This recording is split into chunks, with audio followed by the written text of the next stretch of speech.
Hey guys, my name is Jared. Are you feeling all nostalgic for the 80s?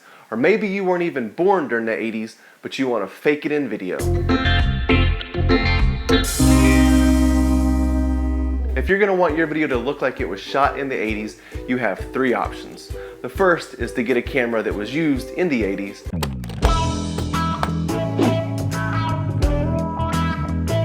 Second is to just do it in post. There's a couple different characteristics of video from the 80s, and the first and most obvious is we gotta ditch this widescreen video.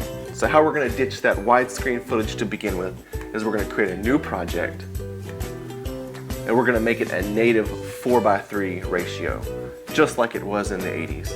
If we're using 4K footage, let's come down here to custom and make the size of our project 2880 by 2160.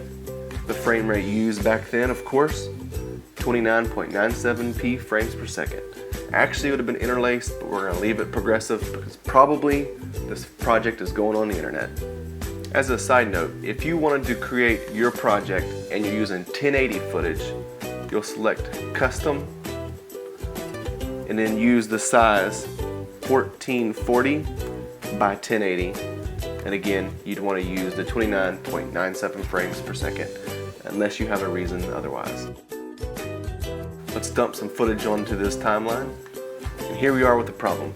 Our footage is still widescreen because the way Final Cut does it, it's wanting to fit our video into this format.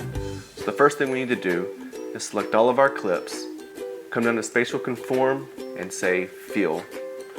The next quality of the footage that we're going to want to try to emulate is the sharpness of the picture, or lack thereof from the 80s, and that color fringe effect. So this is how we do that. Now I'm going to zoom in a little bit, and I'm just going to work on this first project, and then we're going to copy our effects across all the footage later. It's a little bit quicker this way. So the first effect we're going to add to this footage is the bad TV effect. You can find it by typing there or just dragging it over. At its default position, it's a little bit strong, so let's scale that down to 9, and that looks pretty decent. We also have the option of playing with the roll. If you were around in the 80s, you know what that's all about. It was such a pain back in the day, and here we are, 2017, and we're faking it. The next step is to desaturate the footage. Now, I don't actually have to do this because all of my shots were filmed with a flat profile. But if yours is nice and vibrant, we're going to want to bring that down. So we're going to add a color correction to it. Select our color board icon over here. Select saturation, drag it down a little bit. You know what?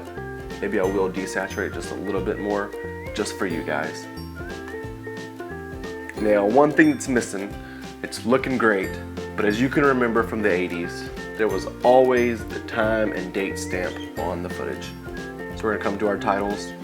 I like to just use custom. Select it here. Let's just type in something like December 25th. Change the font to something besides Helvetica probably. This is the typeface that I use.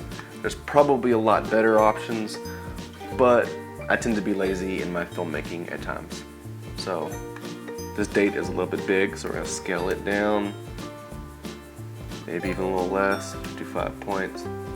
Then we're just going to drag it to the corner where it usually was, and over. There we go. Then we'll probably just drag it out through our entire timeline. Pro tip, press the N key, snaps. Turn it back off because it gets really annoying when things are snapping that you don't want to be snapped. Something that you're going to want to remember to do is that bad TV effect that we added to the footage. We'll want to remember to do the same thing to our titles. The third and final step to this has nothing to do with the picture or how it looks at all, but it was a very important characteristic of footage from the 80s, and that's the sound. Sound quality was a lot lower back then because, you know, technology.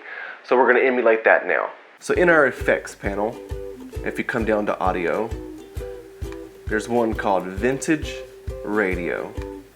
I'm going to drag it onto my clip right here. As a lot of effects in Final Cut, it has different parameters that we can set. The default is 1931 radio, which, you know what, why not? That looks good enough. 1931 radio is probably pretty similar to how it sounded in the 80s. So now that we set all of our parameters for this one clip, let's just copy and paste those effects through our entire timeline. So to do so, select this clip that we have, Command C for copy. Select the rest of ours and do Command Shift V. The things that we're going to want to copy over, of course, are our bad TV effect, our color correction, and our audio vintage radio effect. Paste. There you go. We have some genuine, fake 1982 footage shot in 2017 in 4K resolution.